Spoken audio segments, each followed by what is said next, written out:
My dear learned judges, worthy opponents and members of the House. Carbon trading is not an effective tool in the reduction of carbon emissions. Let me talk on this subject. Carbon trading has been one disaster after another. Even if you were to accept that it might be a good idea, carbon trading has been a massive failure so far and does not show any signs of improvement. The biggest experiment in carbon trading so far is the European Union emissions trading scheme, which has been a spectacular failure, which has not made significant emission reductions. But this drew the attention of political will and has acted as a huge subsidy for some of the biggest polluters in Europe, making billions of euros in profit for energy companies without having to reduce their emissions. Yes, sir. Ma'am, according to the principle of cap and trade, the cap actually reduces from year to year. That means the number of carbon credits that a certain nation possesses gets reduced year by year. So what can you say about that? So do you think exactly through cap and trade, carbon trading is done effectively through cap and trading? No, it's not done effectively. So let me move on to my next subject. Measuring emissions is not easy. One surprising problem with any numerical system of emission restriction is that it's quite difficult to measure them. And also this vital and sensitive task is not done by an independent body. Polluters themselves are actually responsible for collecting data on both their current and past emissions. Data against which any reduction will be measured, and such an evidence regarding the emission trading scheme is that the figures on which reductions were based were massively overestimated by the polluters. Ma'am, since the companies are one main stakeholder in this case, since companies are profit oriented, but isn't this one of the best solutions, because we target the companies and their profit, because they can actually gain profit by selling, reducing their amount of emissions and actually selling those credits to other nations. So that is the importance in trade which your side is opposing to, because the trade can actually incentivize these companies to reduce their emissions and sell them to the others.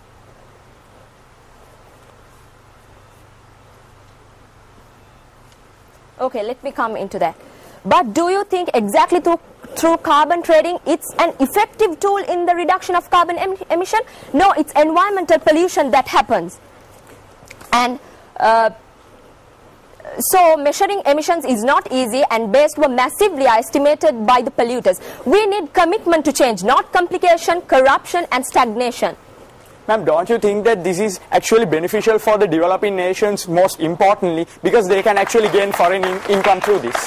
So if you are talking about developed countries, what will you tell about the poor countries and undeveloped countries? Ma'am, developing countries.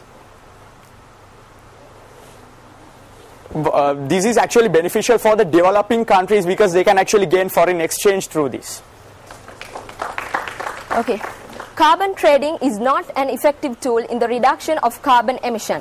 Carbon trading represents the total privatization of the planet. Or more accurately, it represents the privatization of the Earth's carbon cycling capacity. Up until now, this has been a global commons, something to which everyone has, in theory, enjoyed equal rights. Carbon trading has allowed rights to these commons to be allocated to the biggest polluters. We have enshrined the rights of factories and oil companies, but removed entitlement to individuals or marginalized communities. In decades past, many industries and services have been privatized due to an ideological belief. Therefore, carbon trading is not an effective tool in the reduction of carbon emission. Ladies and gentlemen, from what we heard up to now in this debate, it's quite clear that the conclusion is inevitable. Carbon trading is really effective, not only in reducing emissions, but rather when it comes to incentivizing companies to produce, research and develop green technology as well. Because at the end of the day, we need green technology to move on away from fossil fuels. At the end of the day, help us from global warming. Yes. Do you think the carbon trading target is really actually reducing carbon emission? I think the green thing you said, it's all about money right now. Everything is about money in this world, man. Because at the end of the day, this is a business. We do concede to that fact, but it's an effective business when it comes to reducing carbon emissions. Because at the end of the day, carbon emission has a profit motive, and that's what's going to drive these companies to reduce their emissions. Because if they don't, they'll have to bear loss. Don't you think money-minded capitalism is not what we really need right now? We need a little humanity to save humanity. Isn't that right? Yes. All your team members talk about money-minded people and humanity. What is the sort of alternative that you're talking about? You can ask me questions.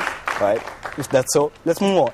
Right. Firstly, ladies and gentlemen, we've told you that this is actually going to be an incentive for developing countries to produce lesser emissions and thereby get more assets for their countries. Because at the end of the day, carbon credits are assets, ladies and gentlemen. Because developing countries, as we know them, they produce lesser emissions than those developed countries. So at the end of the day, they can sell their credits to those developed countries and get foreign income through them. And throughout the course of history, carbon trading has been actually successful, even though the members of side opposition keep saying it was. Yes. Okay, what's the difference actually if you buy carbon credits from people who have not been polluting so far? So there's no difference. They haven't been polluting before the carbon credit scheme. They haven't been polluting after this carbon credit scheme. So there's no difference actually. It's just buying money. This money, everything money. Not exactly, ma'am. You see, the companies that produce more emissions above their limit, they'll be more incentivized to reduce their emissions, because at the end of the day, if they don't, they have to buy more credits from those countries who produce lesser emissions, and therefore there is always a profit motive driving carbon trading. And this has been actually successful throughout history, because USA put down a system of cap and trade to control sulfur dioxide, and they actually managed to control acid rains in the northeastern parts of USA. What do you have to say about that? Sulfur dioxide and acid rain does not have anything to do with carbon emission. Alright, true enough, sulfur dioxide trade and carbon trade, the basic principle underlies both of these things, because at the end of the day it's still cap and trade. And the EU, even though you keep on saying that the EU was a failure, we say no, ladies and gentlemen, because at the end of the day the EU actually managed to provide us with results. From the period of 1990 to 2007, they actually managed to reduce their emissions by 17.4%, and that's a lot, ladies and gentlemen, coming from the European nation, which produces a lot of pollution. Yes. We all know the EU is a big flop, and at least 30 Kyotos is like merely needed to stabilize the concentration of carbon dioxide in the environment. Right.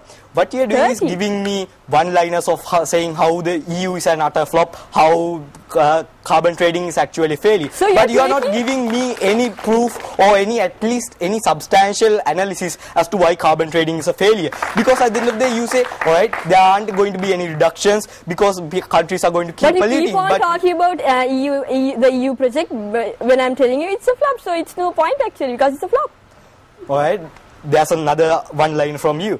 Alright, look, you came up here and said that the EU is the carbon trading is a colonial thing, it's a business and it's going to promote local conflict. But they never actually explained to us how it's going to promote. All you have to do is own a gazillion stocks in big oil, start to make an eco-friendly investment, use a small portion of your company's oil profits to buy some tax-deductible carbon offsets from your own investment firm, and you too can save the planet while making money and leaving carbon footprints roughly the size of Godzilla's. Ladies and gentlemen, is that an effective way in reducing carbon emission? No, and that is carbon trading.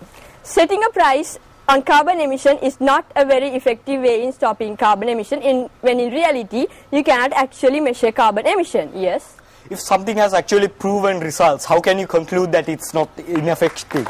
So, can you give me an example for a proven thing? I've given you enough examples, starting with the USA to the EU. You kept on telling about the EU, which is a flop. So, I'll move on. Cap and trade demands a cap to be set and monitored. And it's a very complicated process considering the size of the energy market, which is very, very massive. And according to researcher Dan Wells, he says, offsets are an imaginary commodity created by deducting what you hope happens from what you guess would have happened. So that is an assumption and not an actual value. And what does this lead to? It leads to manipulation, cheating and double counting. This is not effective because these are all corruptions. And is a system with corruption effective? The answer is again no. Yes, sir? Can you please show us to the house why it's going to be manipulated, why there's going to be local conflicts as you said before? Because, as I said before, if you were listening to my thing, it cannot be measured so people can actually manipulate the values. So moving on, because I talked about that before, according to Nick Davis, he pointed out this whole carbon setting thing, it flows not from the minds of environmentalists nor from the minds of climate scientists, but from politicians and business executives. How ironical is that? Isn't that a money-making scam, ladies and gentlemen? A market price for carbon.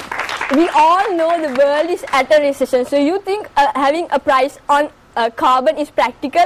When there's a recession, people buy a lot of shares and then they start to emit more carbon, so that's not practical. Yes? Ma'am, the very reason that carbon trading is aimed at businessmen is that big business companies are the ones who pollute the most, and we need to control the emissions made by them if we are to go out there and reduce emissions. So these big business people have a lot of money, so there's no actual reduction. They can buy as much as carbon credits they want. Honestly, they can buy a lot. So according to 2002 June 2nd Guardian edition, it reads, "Truth about Kyoto, huge profits, little carbon saved." And according to carbon trading, in reality, it's a license to pollute. What exactly is a license to pollute? There shouldn't be something called a license to pollute. That is morally wrong.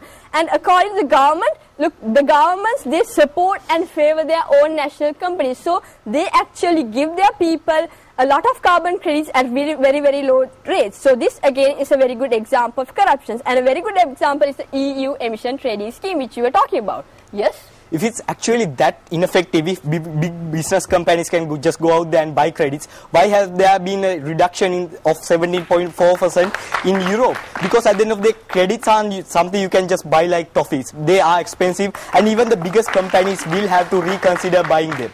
That's what drives carbon trading. No. Who says there has been actual reduction? Listen, because this carbon trading is designed in such a way, the target can be met without an actual reduction taking place. So in other words, the target of this scheme is wrong. It's not directed towards ending fossil fuel dependency, but it's all about keeping the wheels of the fossil fuel industry spinning for as long as possible. So ladies and gentlemen, is a system with the wrong target effective? The answer is no. Is carbon trading effective in stopping or reducing carbon emission? The answer is again no. It was an extremely interesting and intense second round. However, Hillwood College, during one of the clashes, missed out on asking POIs. Will this cost them at the end result of this debate? We'll have to wait and find out. It's time for us to give both the teams a chance to consult with their individual coaches, a chance for them to regroup. Until then, you and I will take a short commercial break. We'll be back.